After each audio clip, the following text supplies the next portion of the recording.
Hello and welcome to another episode of the ShankerZ podcast. Don't know what episode we're on because we're not new to the game anymore. We're doing a little while. And as you can see, he's back. Jimmy's back. Hello. Tattooed Golfer is back. I'm back for a while. For a while. Yeah. Good. Oh, already in the dabbing season. Yeah. No, I'm back. Life, job change, everything has been going on at the minute, so everything's just been a little bit hectic, but I am back. I am here to stay. Up the ShankerZ. Oy. So we've got some interesting topics tonight as well. We are. So be sure to comment down below of what your thoughts are on the topics as well. So let's get involved. The more of you, the merrier. So, topic one. Adjustable drivers. Yeah. Well, adjustable golf clubs, so drivers, hybrids, 3-woods. So what we mean by that is your TS golf clubs, your Callaway, all the major manufacturers have made it so that you can get a wrench, you can undo it and put it into whatever setting it is. However, how many of you at home actually do that? Do you just get it from the factory and leave it in the same setting? Or do you tinker around like GMAC Golf does because he thinks he knows better than a Titleist fitting centre? But he doesn't. Right. Are you talking about the shaft, or are you talking about adjustable drivers as a whole with the slidey things on the bottom? And yeah, so changing the weight settings, changing your loft and lie settings via the adjustable loft sleeve. So I think the loft sleeve does make a big difference. Yeah, okay, it does.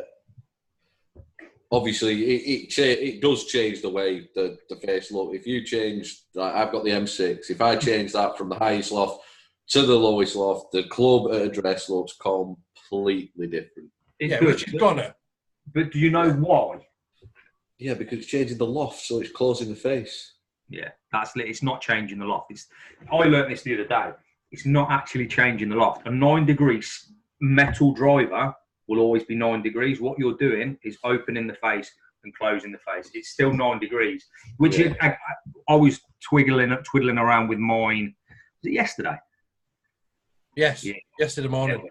So I was messing around more yesterday on the theory of I hit down on the ball. So I thought, increase the loft. Down and around.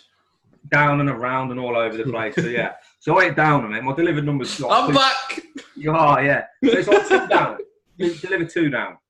If I increase it, so maximum loft on my Titleist goes up to 11. So if I increase it to 11, I'm going to be delivering 9. Except everything was exit stage right. And I mean, you've seen me when I hit it right. We're talking on Owen right. That's how right it was. Not. Where's he? Yeah, that's how far right it was. So that quickly went back to the settings that I was set for. I just want to put this in there. All the people that doubt Owen for his equipment abilities and everything else like that, he's just answered a question bob on. So fair play to him for that one. And doing his research. And I am doing my research, and I am getting more into the technical side of golf, which I'm quite enjoying as well. So good. Yeah, I mean, you're not much of a tinkerer though, are you, Lee? You pretty much get it, leave it and crack on. Yeah, so, I mean, I'm going to be honest with you. When you get fitted for them, they're obviously going to put in all these head settings.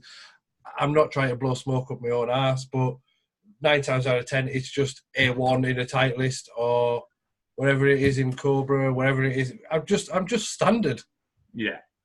So I don't have the need to want to tinker. Yes, the ability is there, but for me, this is where this question is quite fitting, really, is do I need an adjustable driver, or am I quite happy to just get a driver with a shaft in that is not adjustable? Okay, right. So there's one. So you've got an Epic Sub-Zero, Epic Flash Sub-Zero, 449 quid. Mm-hmm. Obviously adjustable. Mm-hmm. I think the only non-adjustable driver on the market at the minute, premium, is the Cleveland driver. Yes. Massively, massively discounted in comparison. You wouldn't put that in your bag though, would you? Well, no, because it cost me a fortune to change again. Take your OCD. Like, let's take your OCD out of the equation. You wouldn't put it in your bag. You wouldn't put it in your bag. Why? You wouldn't. Why? Because you, like me, Callaway. like you, like me, like Owen, you're a brand snob. I'm not, though. I'm not. Think about it logically, right? If it's only because the Odyssey putter made me change my whole bag. If So you're a brand snob then? no, I'm not. It's part of the OCD thing, isn't it?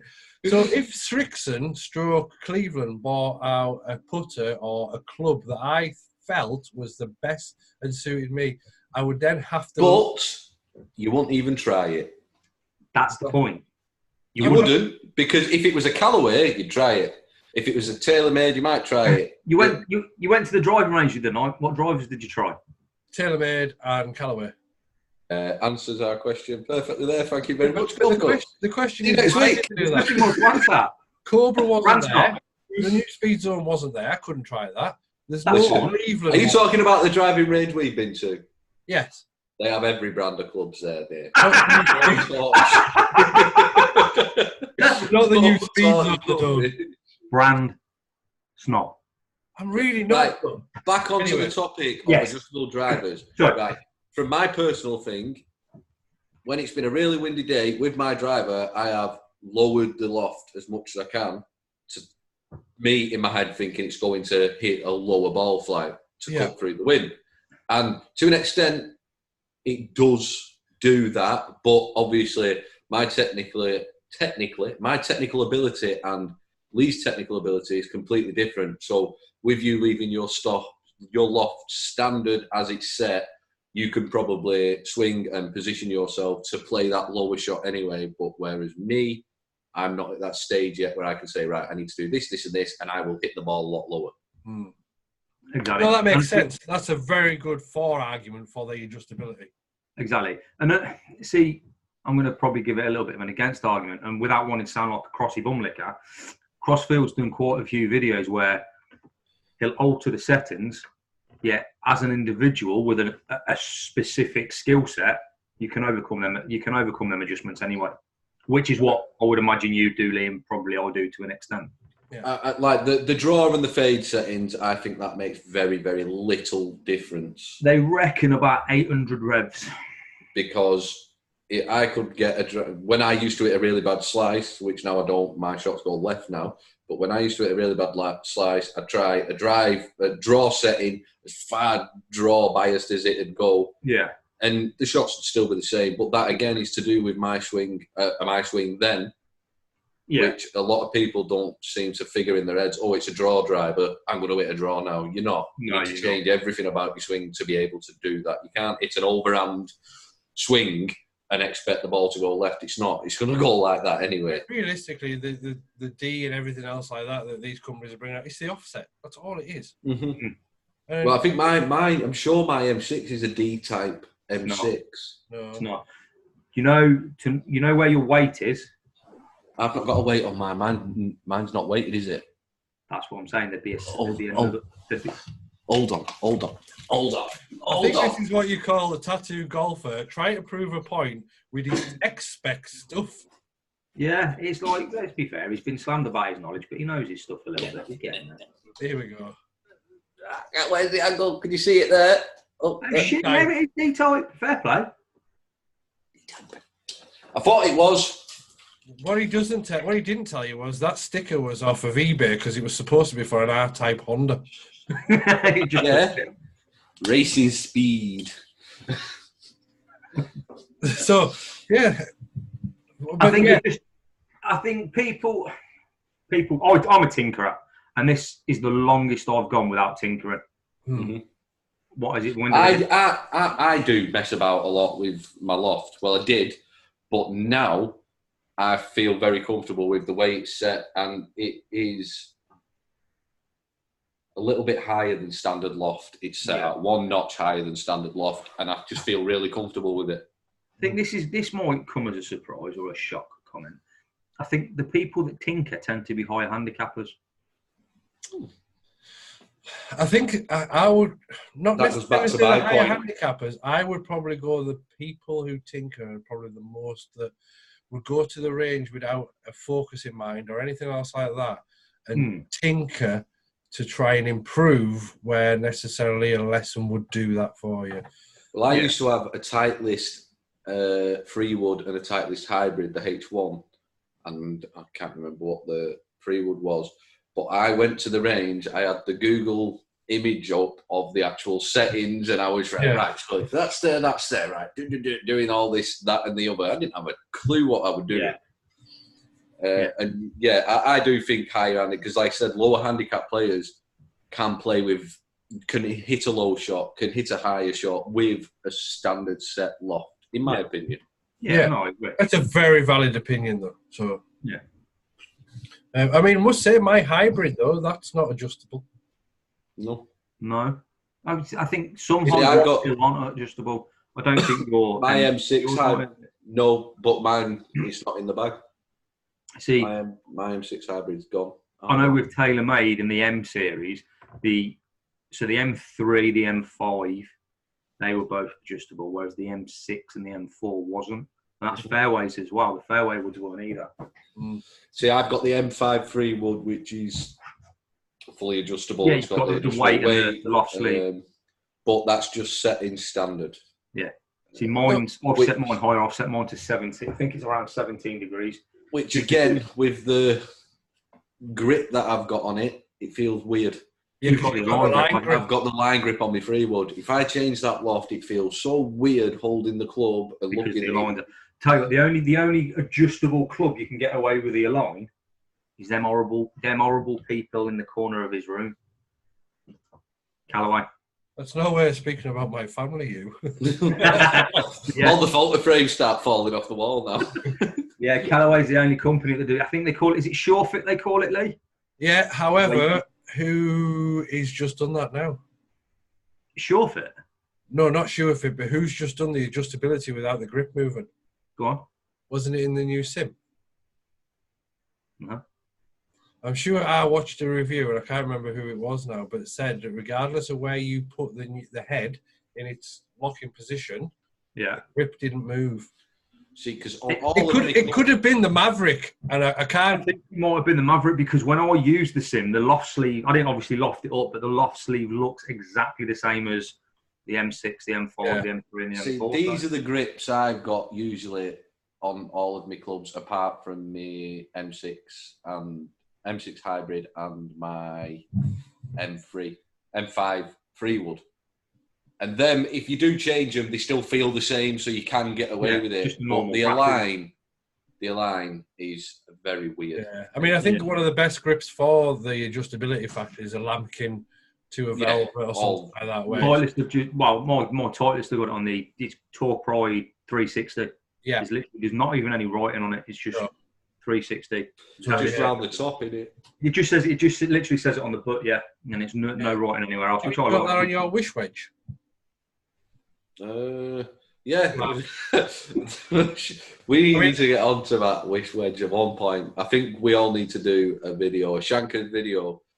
I bought a wedge off Wish for £34, I think it was. It came and it looked the business.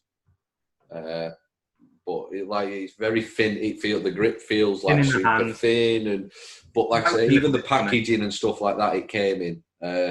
I'll do a YouTube exclusive now. When I hit 1,000 subs, I am going to spend £300 on Wish, buying all sorts of different stuff, and I'm going to unbox and test them all and give it away after I've done it. So, yay! Fair play. Yeah, fair YouTube exclusive. Who's going to steal my idea first? Me. Probably already done. It's been done by different YouTubers, not in the golf world. Yeah, a few have bought one club. It's your boy. But I'm going to buy all sorts of different things, not just clubs. I had a quick look the other day. There's all sorts on there. Balls. Yeah, there's all sorts on there. Everything. There's some tees on there that go 5 yards further. Really? A little bit of a digression on that note. Let's talk about tees. I'm sold on them titanium tees. I've bought a packet. I've been gaming them. Last 2 rounds I've gamed them. They're good, aren't they? They're good until, because obviously it's lift, clean and place in a minute. I'll put my tee in. I'll lift my ball. Where's my tee gone? Where's my tee? That's the only drawback. I'm like looking around for 10 minutes trying to find my tee. But no, seriously, they're brilliant. Do you want to tell everybody which tees you're on about? Go on then, Owen. The organically grown ones. Yeah, an organically grown titanium one. Hold on, do you want me to go and get one? Yeah, go on, because my bag's in the car. I actually don't own them because A, I'm not steep, B, I'm not steep, and C, I don't need them. Well, I am steeping in the summer. It's going to save me a fortune. I remember when Owen said to us, come on, try and snap this. I just went, snap. I did the same. I gave it my brother. He's like, Yeah. These. They are exactly the same as the white ones. White and yellow ones. White and yellow ones that Lee games. Which I was gaming up until then. The painting, the coating that's on them is either titanium or tungsten something. I've not got a normal tee to show you, but these, they take so much more to snap. They do snap, but they take so much more to snap. Yeah, they come in exactly the same bag and everything. They're exactly the same price. And that just means we're not racist. Yeah. I'm probably going to struggle to even get in the packet here, never mind snap a tee. Yeah, fragile fingers Lee over there. Anyway, that's adjustability talked about. That's adjustable. That is very... Well, you can use it on a par 3 now. So, someone asked a question, I think it was to me. It was. It was bloody lovely golf. It was, yes. For my Q&A for my Golfers Ramblings. But Mr. Number 2. Huh? Mr. Number 2. Mr. 2, yeah. So he's basically asking, should golf courses be investing in drainage, which could potentially put them out of business so they can stay open all year round? So basically, it's a risk-reward on investment. Should they be doing it? No. No? I think you've got to speculate to accumulate, for Okay, sure. let me use real-life situation. A lot of the lads that I play with or used to play with at my old golf club, their green fees have just gone up by 9%. So now paying nearly £1,200 a year. The golf course is pretty much closed from October to end of February, middle of April. You struggle getting on. And when you do get on, it's a bog. Yeah? £1,200 a year. There's another golf course, I don't know, 20 minutes away from where we live. The same sort of distance, less money, 12 months of the year it's open. Yeah. Mainly because it's built on sand, so it's got amazing drainage anyway, but they still fork out for irrigation as well. So because of that drainage, the course is open 12 months of the year. Because it's open 12 months of the year, they can afford lower green fees. Because they're getting more visitors, paying more money. And exactly. But what they get for that period of time of the winter, like now, where courses are closed, people know there's 3 courses around us that are built on sand and have amazing drainage. Yeah. Those 3 courses get flooded through the winter with footfall. They have so many people go through, and so any drainage they're paid is paid off by the green fees. Yeah. So I'm very lucky that my golf course, I mean, some of the holes are sand-based. You can tell just when by hitting the golf ball. But the ones that aren't, they've actually spent money and put a drainage system in that hole. Yeah. So I had a strop the other day on Twitter. Shock. No, you never did. I did, yeah. You've never done one of them before. Doesn't sound like you, Graham. No. Oh. About my course being closed again. Obviously, the course director, if you will, gave me a call, and he sort of put it in business terms and explained to me why it was closed, reasons behind it, and obviously the financial implication to the course of it being closed. Yeah. So obviously, any revenue that they'd made or any profit they'd made through the summer green fees is gone. Because the course has been closed that much, it's now gone. So they're currently breaking even with what? 4 months left of the year, financial year, potentially looking at a loss. So my argument would be, you spend 10 grand a hole-ish, it's roughly what the drainage would cost, on your worst holes. Yeah. You lose the hole for 6 months, but when it's recovered, those holes are open for 12 months. You do it in the worst time of the year anyway, when the golf course is busy. So you would have had it done and started in October. Exactly.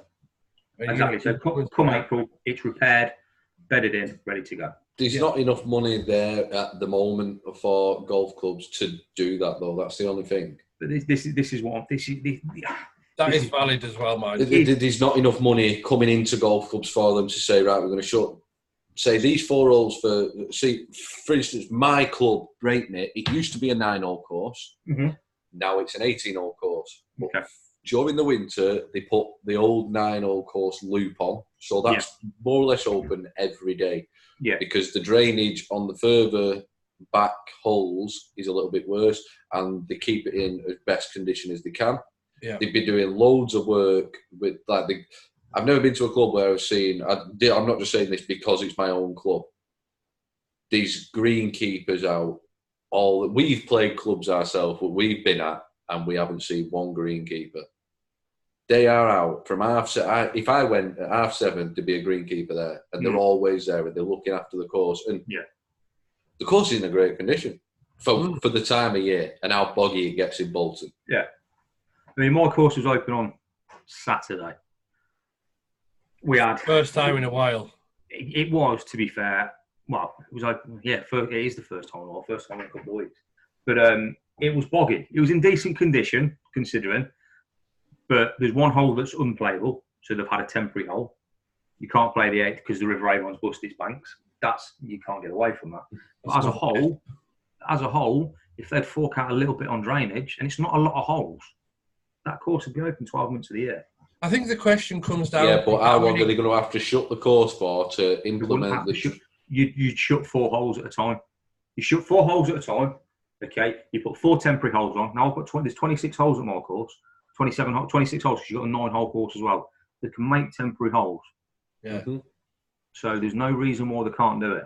I think with that course, because you can make it. But I don't know. Is 9 holes enough? I feel personally when I play 9 holes, it doesn't feel like I played like a full game of golf. It goes back to what me and Lee were talking about for the more potential new course. 9 holes isn't enough, but a 9-hole, 18-hole course isn't enough either. It's 9-hole, 18-hole. Huh? Yeah, so 9 holes, 18 tees. Yeah. No, I get that. So I played. It's one of the courses that's open all year. This is it's where we're looking at joining. So we played the front 9, absolutely fine. Played the back 9. There's about 3 holes that are different, or play different off the tee. Second shots are the same. Yeah. Mm-hmm. So yeah.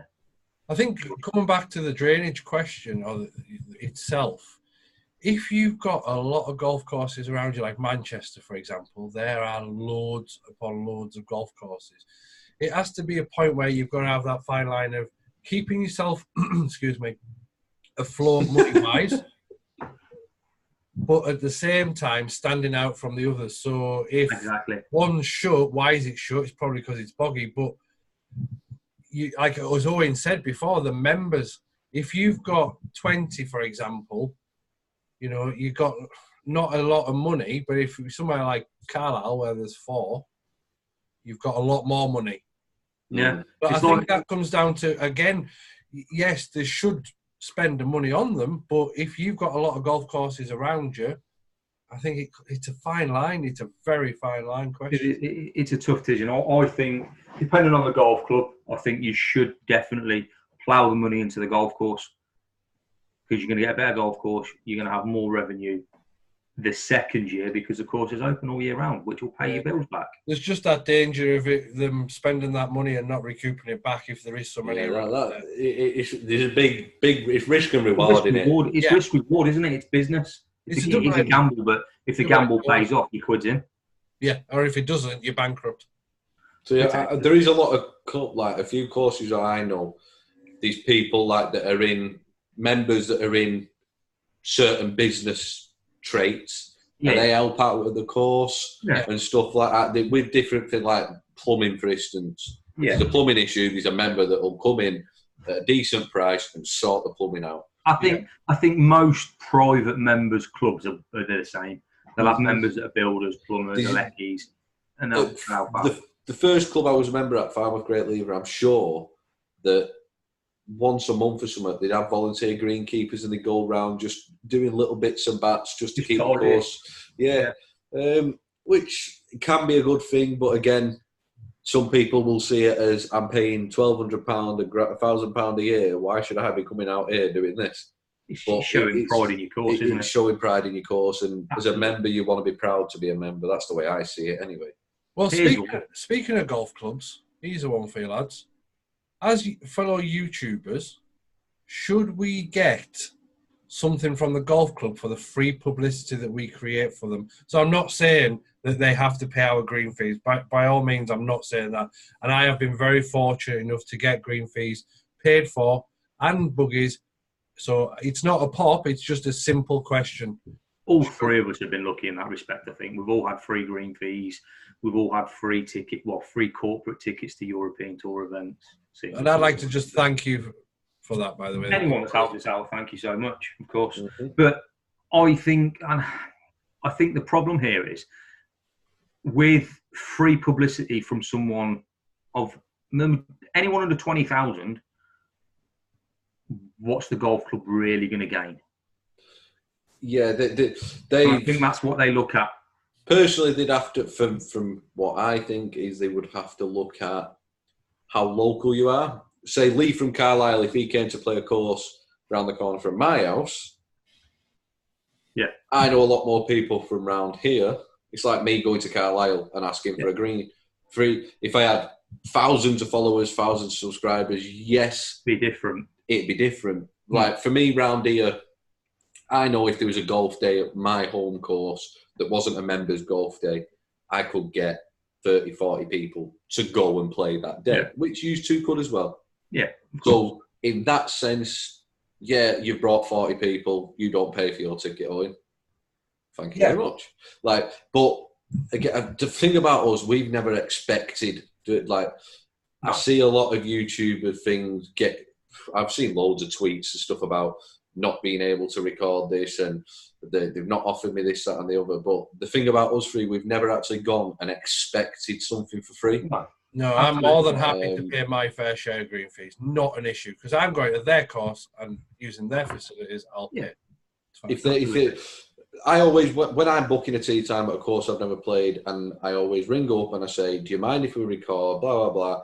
And then 9 times out of 10 when I ask about the price, they either give me a senior price or they say it's free. They say, as long as you're promoting the course. It's a bit different in winter because we've had some bigger courses which we were meant to be playing, and then they've rang me and said, wait until summer, we'll sort the day out, come down whenever you're ready in the summertime, because they don't want to show a bad course, which is fair enough. That's completely understandable. It's like I had it the other week. I went to play at a golf course. Well, the golf course I'm potentially joining. I asked about film. They said, no, we don't want you filming here. It's a private members club. And they don't want that sort of thing here. Fair enough. I've played my round. I've since spoke to the club and they're happy for me to film. Mm-hmm. Just explain to them what's in it for them, sort of thing. And obviously the club will never be portrayed in a bad light. That's it again. And as people grow, YouTubers grow and stuff like that, I think this is where golf clubs need to realise the potential that these YouTubers have. And some of the bigger YouTubers, the money that they've clearly brought into other clubs that they play at and stuff like that, which this should be a reward for it. Absolutely. Not a reward as such, or like, say if... A compensation. For instance, Lee, say if you went to Carlisle and you blew up big time on YouTube. Yeah. And every week there was people going to that club saying, oh, I'm playing because of Lee I've seen on YouTube. I'm playing. How much money? And if they didn't turn around to you and say, right, we're going to give you your membership half price. We're going to give you your membership for free. Because